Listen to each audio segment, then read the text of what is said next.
welcome to Answer Me 10, the podcast, with me, Barbara Dickson. Having been interviewed many times over the years, I'm always conscious of the generic nature of interviewing. And in my case, it usually begins with, "So Barbara, tell me, how did it all begin?" This has never exactly excited me, but I've always enjoyed reading those one-page affairs at the back of glossy magazines, which ask the same stereotypical questions to different people every week. Hugely diverse answers appear. So, I thought it would be fun to pose the same 10 questions to some other notable women in the world of music and see what different answers they would give. This is what Answer Me 10 with Barbara Dickson is all about. I hope you enjoy the journey with me. Today's guest is Brit Award singer-songwriter Beverly Craven. Born in Sri Lanka, Beverly's career began in the late 1980s when she began writing and became a backing singer for Bobby Womack. On signing to Epic Records, Beverly released her debut album in 1990, featuring the hit singles Woman to Woman, Holding On, and Promise Me. The album went on to sell over 2 million copies worldwide, and 2 years later, the follow-up top 5 album, Love Scenes, was released. After this, Beverly took a step back from her career in order to raise her family. Her third album, Mixed Emotions, was released in 1999, but after this, Beverly all but retired from music. She re-emerged in 2009 with a self-produced and released album close to home and began to tour annually. Her most recent project was a collaboration between herself, Julia Fordham, and Judy Zook entitled Woman to Woman. Their subsequent album and tour went on to become a huge success and saw them perform to over 35,000 people. Currently, Beverly is working on a new album and plans are afoot to get the ladies back together for a tour in 2022. Question 1. Town or country? Country, without a second thought. I mean, I lived in London for about 20 years when I was younger. And for me, London is a young person's place. My best friend lives in London. She lives in King's Cross. And I went to visit her a few days ago, and all COVID safe, of course. And I thought, why on earth are you living in London? Why aren't you living out in the home counties like me? I find it really stressful and crowded and noisy, and just I can't wait to get out. So I guess I'm showing my age, but all my 3 daughters live in London and they absolutely love it, wouldn't live anywhere else. The home counties is death to them. But I just like a little bit more peace and quiet, I think. What about turning that on its head and say, what particularly about the country is it that you love? And if somebody said, Beverly, you've got to go and live in King's Cross tomorrow, what are you going to get upset about? Is it silence? Is it the birds? What would it be? Well, I do love the sound of the birds, and, nature has proven to be really important for us all during this lockdown, hasn't it? But, when I moved out of London, I can specifically remember going to live in this little rented house, and I walked out into the garden one night, and the smell of the air was sweet in my nostrils.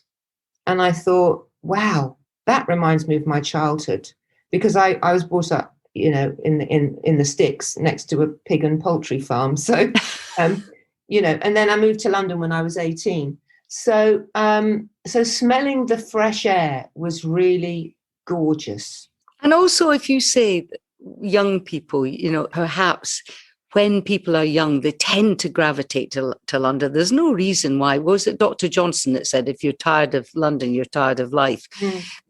But I think that if you do love London and you're young, you don't notice. What you've talked about is kind of standing, what they used to call in Lincolnshire, where I lived there, leaning over the gate. Oh, which was the thing about the farm, the field gate, you know, the 5-bar gate into the yeah. field.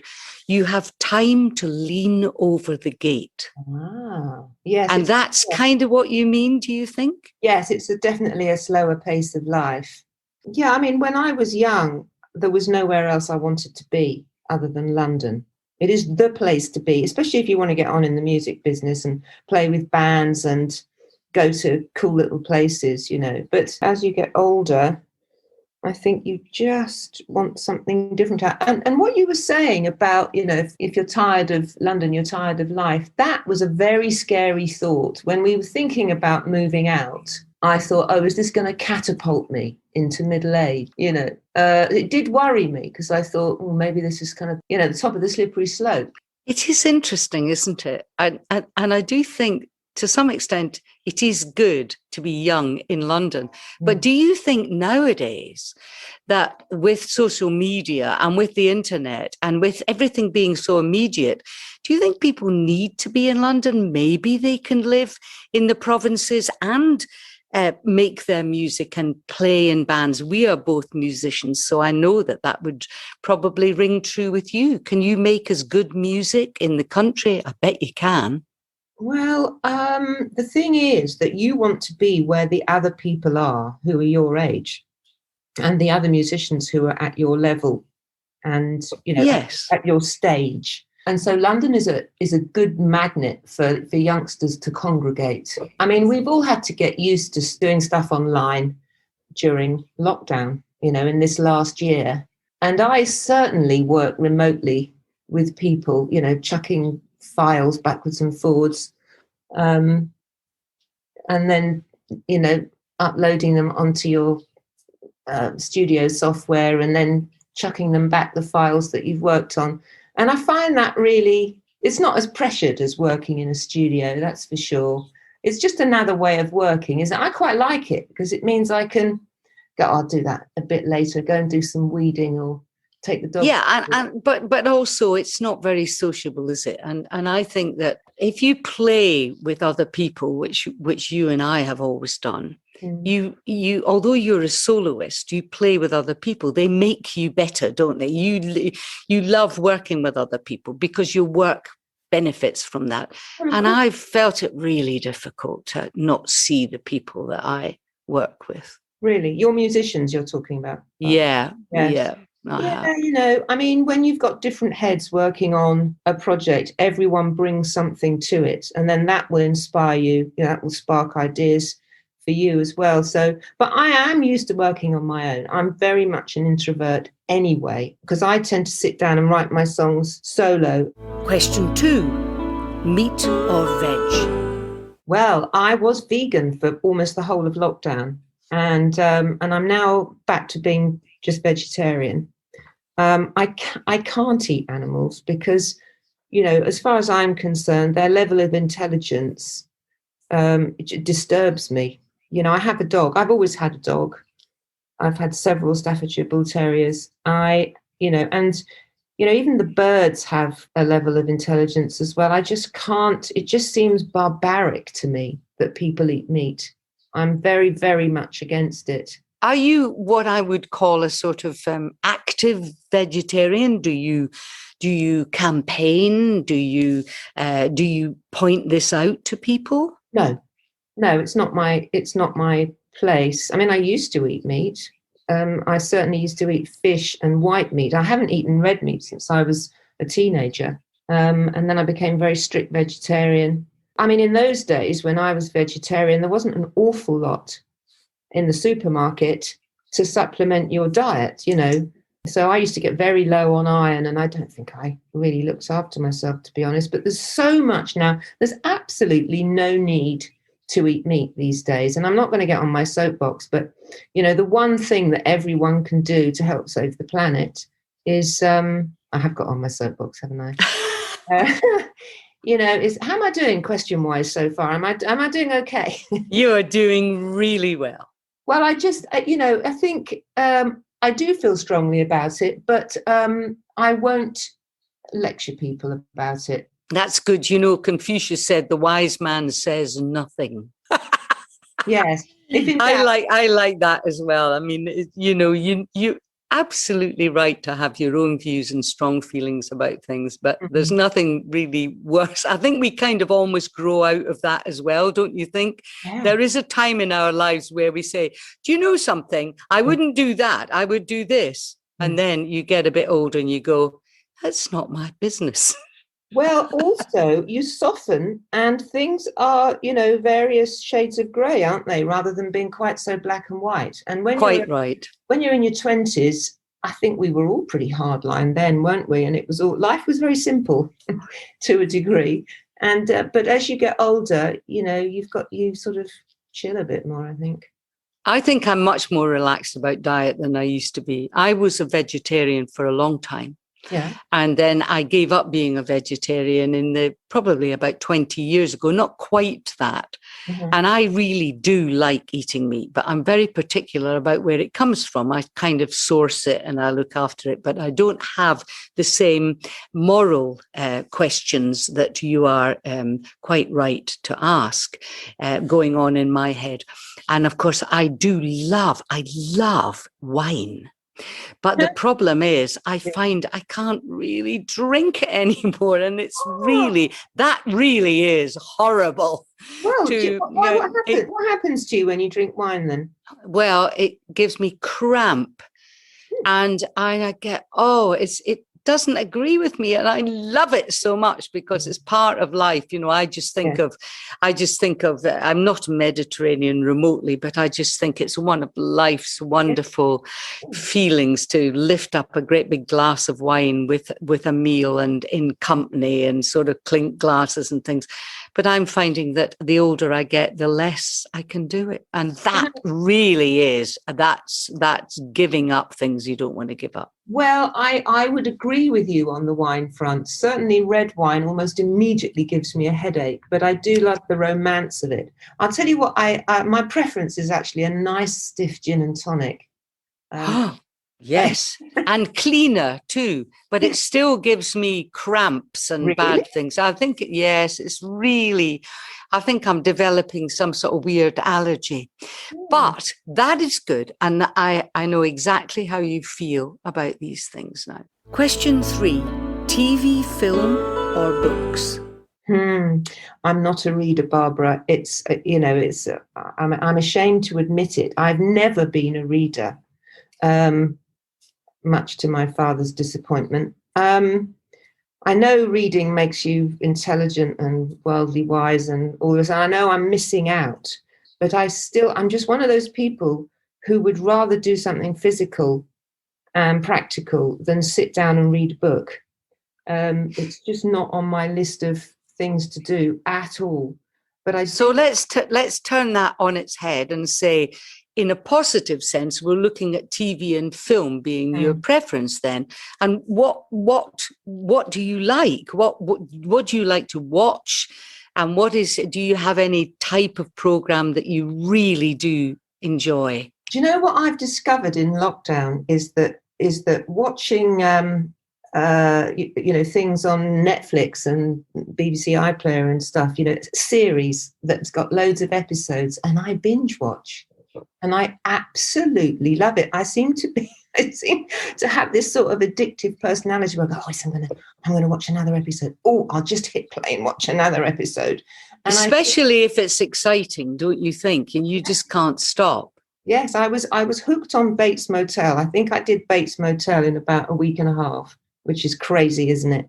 And just recently, I've done something else on iPad. I can't remember what it's called. See, I watch so many of them now. When I've finished doing my chores and my work and everything, I will then just lie on my bed, open my computer, and watch something on catch up.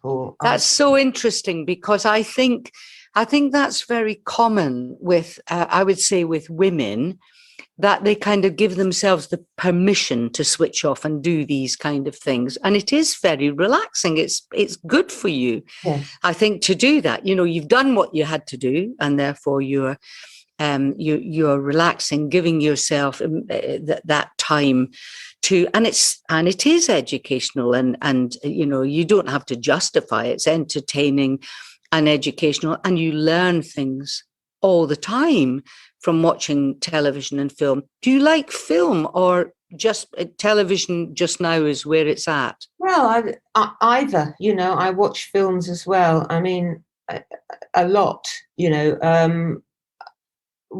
because I'm not the sort of person that just sits down and does nothing. So I will specifically go, right, I'm going to watch this. And then when I've done that, I'm off and I'm up and I'm doing something else. Yes. But talking about that whole allowing yourself, giving your self permission to relax, I still enjoy that feeling, because I've got 3 daughters, and at one point they were all under 5 and 2 in nappies.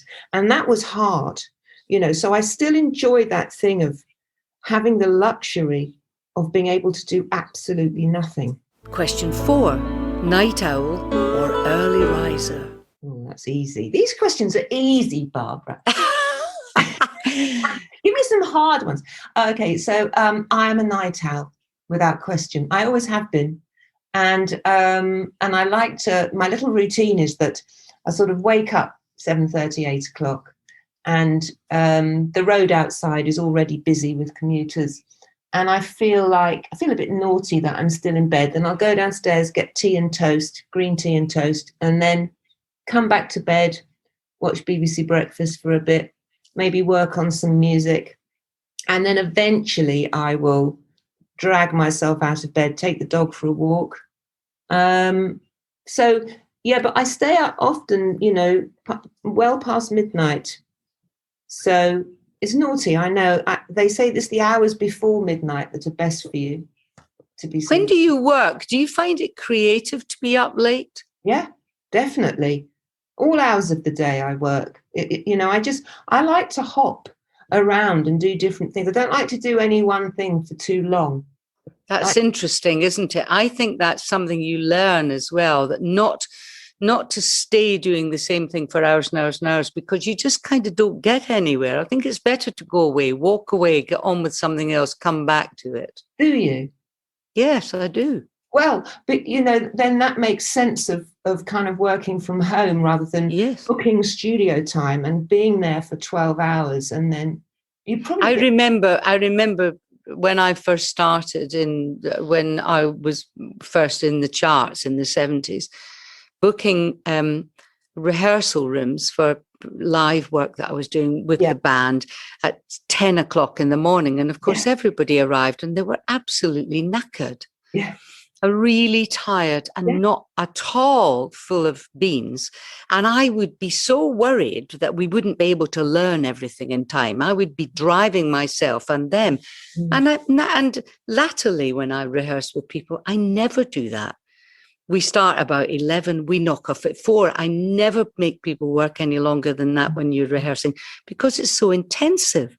Yes. And you just can't learn things. And I'm the same with writing and whatever I'm doing. I go away from it and come back. And That's I think really good to know that you're the same, as you work the same way as I do. However, I'm not a night owl. I have always been an early riser, and I wake up about 7 and I get up. And I'm tired by about 10 o'clock. And I usually am asleep by midnight. And even when I'm on tour, I go to bed early. But it's very interesting to learn about other people's, the way they operate in their lives. Question 5, faith or fatalism? How do you feel about religion and the spiritual life? Yeah, well, it's something that I'm keeping an open mind on, but I'm pretty much, I'm kind of 85% convinced that kind of what you see is all there is. When you die, that's it. I realise that there's a lot that science can't explain, even begin to explain, and that there's a lot that we don't know, and that there could be. I'm open is what I'm trying to say. I don't believe it, I don't have a religion. I never have. I think my religion is probably my conscience. Yes, you have a moral compass. Yes. Yeah. which would come from your upbringing and your background and your parents. Yes, they never went to church, and they certainly never encouraged us to go to church. They said it's a decision you have to make for yourself. Question 6. Facebook or the phone? I hate Facebook. Do you do it? Do you feel you have to do it, but you don't want to do it? Is that what you mean? I'm forced to do it. I mean, people say to me, "Oh, you haven't posted anything for a while. You should post something." Or, "Why don't you do this? Why don't you do that?" And I just really don't want to. I know it's a good way of communicating with people and making contact, and I'm sure it's a tool, isn't it? But it's a double-edged sword, and I'm wary of it. That's the truth. I think that's right. I mean, I know I'm not supposed to be answering these questions, but I'm kind of nodding my head as I'm talking to you as well, because I know what you mean. I mean, I think that, well, I certainly am of a generation where if I've got nothing to say, I don't say anything. Yes, exactly.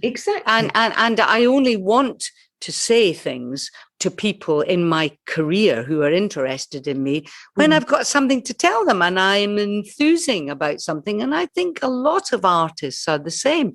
I don't want to take pictures of my dinner and put them on social media. That's not what I'm like. I'm not interested in that. If I want to take a picture, I'll take a picture of some bluebells with a proper camera. But having said that, we do have to kind of modify that slight prejudice, don't we? Just to keep people interested. They're interested in us, and that is wonderful. Yes. So therefore, we have to communicate just a little bit with them to let them know we're still alive. Yes. Yes, you sound like my partner at the moment. He kind of tries to coax me into it, and what about the phone? Are you a girl who sits there with a glass of wine chatting for hours on the phone? No, I'm a bit of an introvert, to be honest, Barbara. I'm terrible at picking up the phone. People call me and I haven't spoken to you for ages, and I go, yeah, I know. I'm really bad at, I think about various people all the time, constantly going around in my head, but I rarely pick up the phone and actually speak to people. I just kind of get on with my little routine. Yes, it's very interesting. It is interesting, this. And I wonder if it's something to do with the fact that you are in the public eye. You work a lot with in public, and you are communicating. So therefore, when you have the option, you want to be quiet. Yes. I'm one of those people who, if I go out of an evening and I'm with a lot of people, I then suddenly get to a point where the shutters come down and I need to retreat into my own space and just be on my own. Yeah, I definitely need my own space and quiet. Yes, I think that's commendable, actually. Really? And it shows. Yeah, I do think it's commendable. I think you have a you're keeping your counsel, and I think that is a good thing, and it gives you, and it keeps you thinking, and it keeps your ideas going. You're not too obsessed with triviality. I think this is the problem with a lot of social media, is perhaps people just get obsessed with the rubbish and not the important things. Well, I've just reached a point in my life where I've accepted who I am, rather than feeling, I should be going out and I should be meeting people and I should be being sociable. Yeah. Or having a dinner party, or I should call this person, or I should call that person. Yeah. Now I just go, what will be, will be. And yes, exactly. And you're in charge of your own life now, and you should, and you are in charge of it and deciding what you should do. I mean, you've got a life-work balance, which you're dictating, and I think that is very good for anybody. I very much go on gut, Barbara. If my guts tell me what I need to be doing. Good. Question 7. Shower or bath? Bath. Sometimes I have a bath when I don't even need one. Just, just because I'm thinking, I just want, to sit. I've got a very long bath. I've got an extra long bath and it's extra deep. And I can lie down with my legs straight and the water up to my neck and be totally immersed. And it is my little spa area. I mean, it really is. It's almost spiritual in my bathroom. I think it is. I think baths are spiritual. I mean, the Romans spent hours and hours in the bath and they weren't trying to clean themselves. Yes. There's something wonderful about the steam and about the warmth and lifting any aches and pains out of your bones. Yes, especially if you've got cold to the bone taking the dog out in the rain and then you come back and have a lovely bath. But it's probably the closest thing I get to being spiritual, actually, is being in the bath. And do you light candles and do all that stuff? Nah, no, because I've got to have the extractor fan on, you see. So I have yes. Oh dear. Yeah. But it's interesting because it's with some people, it's a real ritual, isn't it? I've got lovely oils that one of my daughters gave to me for Christmas, and you kind of rub it all over your torso, and then you have to cup it in your hands and warm it up, and take 4 deep breaths, and then rub it all over your torso, and you climb in the bath, and it just is. It's delicious. It's absolutely this luxury. I use this. There's a company called Aromatherapy Associates who are actually in Twickenham. I once walked past their premises and I went, oh my goodness! I didn't know they were there. I didn't know where they were, but they have a sort of a relaxing bath oil, and I just plunk some in the water, and like you, I just sit in there and I kind of melt. Yes, lovely. Wonderful. Really nice. And then I get out and I'm all red. Yes, but my husband always says that. He doesn't know how I can stand the temperature of the water. I think it's a woman thing. I think women like the water hotter than men do. Yes, I would agree. Question 8. Spring or autumn? Spring, because it's got the promise of summer, hasn't it? I mean, it rarely keeps its promise in this country, but my garden is absolutely stunning in the spring. I think most gardens are probably spring gardens, aren't they? But it's, all the shoots are coming up, and the birdsong changes in the spring as well, which is lovely. It's the sort of the prospect of some sort of bounty as well, isn't it? It's after the winter, the fallow period. Yes. And then, of course, you just go, oh, my goodness, I'd forgotten I had snowdrops there. Yes. Oh, my goodness, that's a daffodil. I didn't know there were daffodils there. I'm talking about one's garden particularly as well. I have a very small garden, so therefore everything in it is so special when it comes out. And sometimes it doesn't. Sometimes it dies, but, Yes. Well, I had a big smile on my face this morning because I got up and I looked in my water butts and they were full. That's wonderful. No, but I think that's leaning over the gate, isn't it? That's that wonderful thing of taking time to be in the world. I mean, I know it sounds really hippie, but I think it's very important. I think it's terribly important. Do you say, if I turn that on its head, do you like autumn or does it make you sad? Oh, no, I love autumn, with the colours, and we always get that second wave of summer, don't we, in September. And then, no, I love autumn. It's absolutely beautiful. You start thinking of log fires and Christmas, but then, we do have a long period of cold weather in the UK. So, I love it. It's a toss-up, really. Sometimes I'll go, oh, yes, autumn's my favourite. Sometimes spring's my favourite, but I think spring. Well, my husband always says it's not wrong weather, it's the wrong clothes. And I think he's right, because we live in Scotland and the weather can be just dire up here. But I mean, it's made up for by how beautiful where we live is. But nevertheless, it is true that because I'm not very keen on cold weather, but if I put loads and loads of clothes on, apart from not being able to put a balaclava on because my nose gets frozen, but everything else, just put loads of layers on and I'm fine. I'm absolutely fine. And I think light is important, isn't it? Light to us. I know some people suffer, don't they, with SAD, seasonal Yes. Yeah. adjustment disorder or something. I don't suffer with that at all. But this, I do love a bit of sun, not too much. I don't mind the cold weather at all. You're right. You're absolutely right. It's what you wear. Yes, I think if you've got the right stuff on, even in the rain, a lot of people, I know some people who love the rain and like walking in the rain. Yes. And I think, if you've got the right kit on, it's only when you get wet and you get shivery and you're not very well because of it. It's that's a different matter. Well, I've got waterproof trousers and, I've got the proper walking gear because that's what you need. That is what you need. So walking in the autumn doesn't put you off and you don't feel sad about, oh dear, these things are dying back and I'm going to have to wait till spring till they come again. You don't have that funny sort of negative thing about the seasons. My best friend is she is such a wuss in the cold weather, and she has to go and spend several months in Florida in the wintertime. And she absolutely loves the sun. And I just don't get it because I love the seasons here.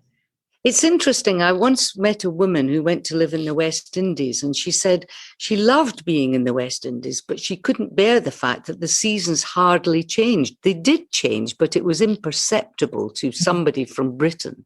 Yeah. And we have such extreme changes, don't we? Yeah, we do. I think we do. Well, not as extreme as somewhere like New York, but...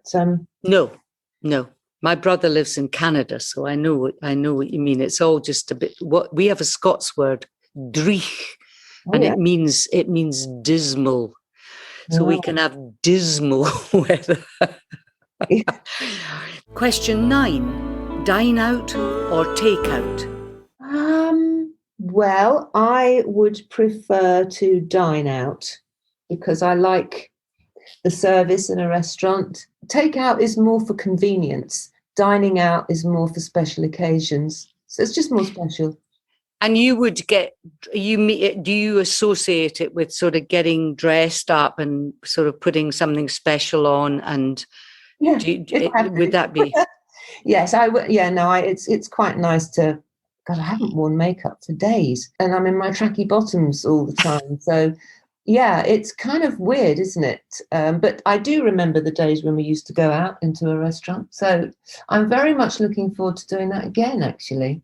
Yeah. So you don't find it you wouldn't find it a trial to sort of go and put your best frock on, and because your partner's saying to you, "Come on, it's 7:30, the table's booked," and blah blah blah.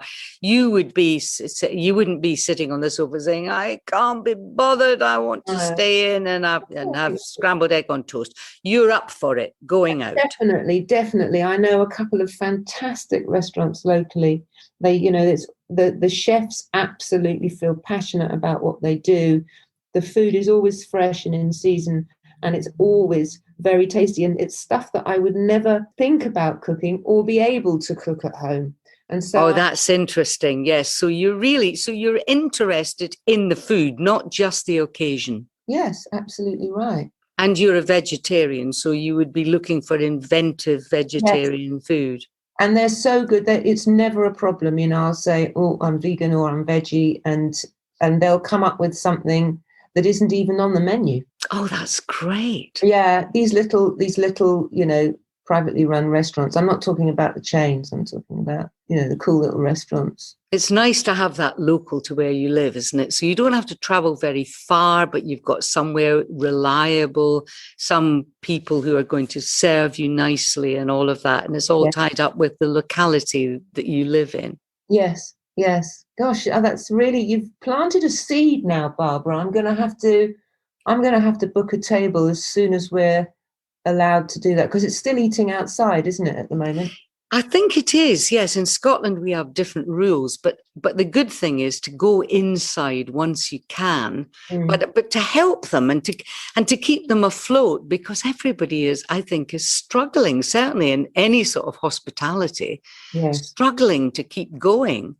So it's wonderful when you really love a place like that. Yeah, just to give them the benefit of your support and spend a little bit of money with them. Yes, You know, that is a treat. That is a luxury, and I'm very much looking forward to it. Question 10. High heels or trainers?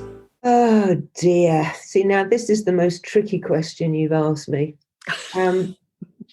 Well, obviously for dog walking, trainers, but you know, and I'm not a shoe mad girl, but if you're talking about going on stage, I have to wear heels. I have to wear heels on stage, and preferably sparkly. But you know, they're not practical, are they? But for photo shoots, for public appearances, that sort of stuff, I don't want to be going out in my trainers. I'd feel underdressed. Which do you prefer, though? I mean, I understand that you would wear the high heels for working and the trainers for walking the dog, but do you ever look at the trainers and go, oh, thank God I'm not wearing high heels? Well, it's lovely when you take them off, isn't it? It's lovely when you take them off. I mean, that is blissful. That's one of life's lovely things, when you take off a pair of high heels. No, I'm not a trainer person. And I can't get excited about trainers at all. I can get more excited about high heels. So I'm going to go high heels, Barbara. Good. I think that's really festive of you. And also they are beautiful. Even if you don't wear them, just to have them and look at them. Yeah. I still have a pair here. I don't keep many of my stage clothes, but I've got a couple of pairs of high heels shoes, and they're so beautiful. They are a thing of beauty, which you can never say about a pair of trainers. I mean, trainers are trainers. I've got my new running shoes, and I certainly didn't get excited when I got them, but it was nice not to have a sore knee. I do, yeah. Oh my Lord, I couldn't. I don't think I could run at all. Oh, everybody can run. Yeah. Everybody can. You just run the length of the garden and run back and fall in a heap, and then next day you do it twice. Right. No, that's what you do. No, I'm not. You have been such a treat to talk to. And thank you so much for giving me your time. That's been the most precious thing for you to do this, and also to for me to be able to pick away at these little corners of your life that no one would particularly ask you about. Yeah. And it's just nice to have that sort of normality that comes from these questions, and also your particular take on life and the way that you live it. So it's been such a pleasure, Beverly, and thank you so much. Thanks for listening to Answer Me 10 with me, Barbara Dickson. This podcast was recorded in Edinburgh in 2021 and produced and edited by Lee Noble and John Eden.